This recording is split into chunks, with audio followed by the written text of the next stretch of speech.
depois de uma derrota militar, como os soldados que fazem soviético para compreender que solução social é possível adotar, evidentemente as forças militares não se podiam usar para reprimir os próprios partidários dos soviéticos se existiam soviéticos de soldados. Então, o que fez o regime imperial foi, primeiro, esperar, deixar que as coisas passem e depois dar aos políticos uma assembleia que não era uma assembleia. Num regime monárquico pode haver um parlamento. O poder do parlamento é de apresentar leis ou apresentar relatórios que o governo, que seja uma república ou uma monarquia, o governo deve responder. O que o czar propôs foi uma Duma, uma assembleia sem sexo, ou seja, sem poder judicial, sem poder jurídico, unicamente podia dizer, pensamos que, e usar como máximo, podia ler ou não ler o texto. Ou seja, nenhuma solução. E 3 anos, entre 2 ou 3 anos depois da aparição do Soviet de 1905, começou a repressão que foi incessante até o ano 1911 e já não havia nenhuma possibilidade política, social de reunião. Foi um fim brutal, tremendo. E o que é importante é que não existia, a causa da repressão, nenhuma direção política. E os soviéticos surgiram sem nenhuma direção política, porque que era o panorama político da oposição ao czar. Havia 3 oposições: a oposição anarquista, marxista e socialista revolucionária. Que eram e que faziam? Os anarquistas tinham a visão dos atentados. Atentados no sentido de tratar ou conseguir matar a um chefe da polícia, a um grande empresário. E isso se fazia para que os trabalhadores tomassem consciência da exploração. De fato, a mesma tática foi empregada nos anos 1892, 94, em França, e foi um fracasso total. Por que foi um fracasso total? Porque os trabalhadores compreendem muito bem o que é a exploração e compreendem também muito bem que sem armas não é possível lutar contra a polícia. E então, em França foi um fracasso, a repetição da mesma tática em Rússia foi também um fracasso, porque nenhum grupo anarquista russo tinha bastantes armas para dar aos operários.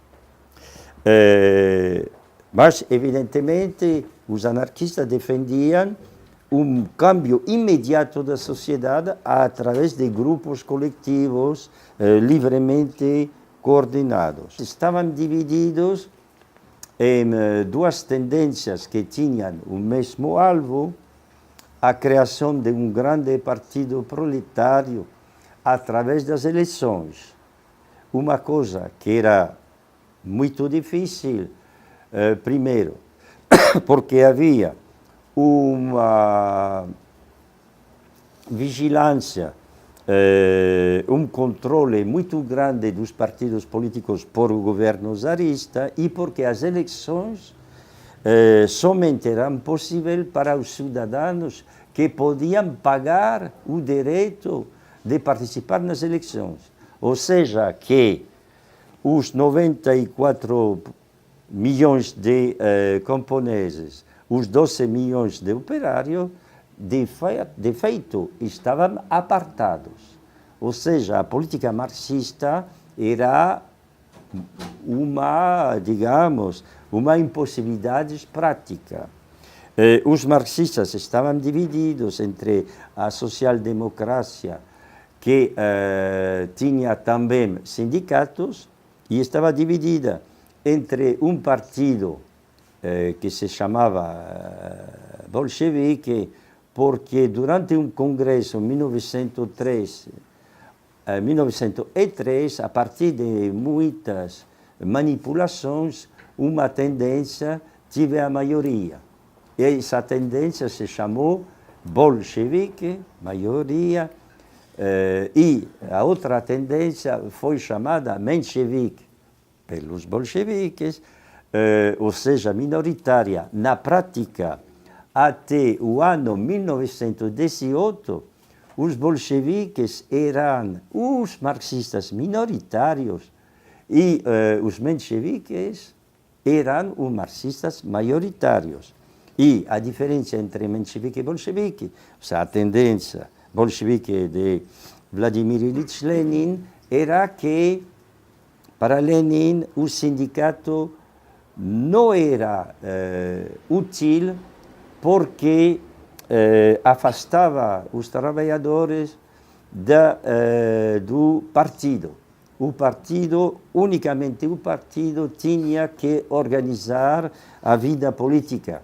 E os trabalhadores tinham que estar no partido e não, digamos, de modo vulgar, perder o tempo com o trabalho sindical. Então, como a repressão já não era possível ter uma liderança, uma dirigência política, e essa mesma... estava esquecendo, os socialistas revolucionários, eles eram socialistas, por definição, revolucionários, e eles apontavam uma revolução imediata, como os anarquistas, e apontavam, como os anarquistas, uma revolução feita como os camponeses, como os operários, mas como um Estado. A única diferença. E faziam muitos atentados. E como era a organização política maioritária, mas com mais militantes que os marxistas de um lado ou outro, e que os anarquistas eram uma força muito forte. Mas tanto os anarquistas como os marxistas de um lado, os marxistas do outro lado, como os socialistas revolucionários, não eram capazes de dar uma orientação política, uma direção política. E, ademais, um fator prático, havia um máximo 3.000 militantes de todos os partidos, de todas as tendências, que estavam no movimento dos trabalhadores, que eram 94 milhões de camponeses e 12 milhões de operários, de obreiros. Então, 3.000 militantes para mais de 100 milhões de trabalhadores é uma impossibilidade total.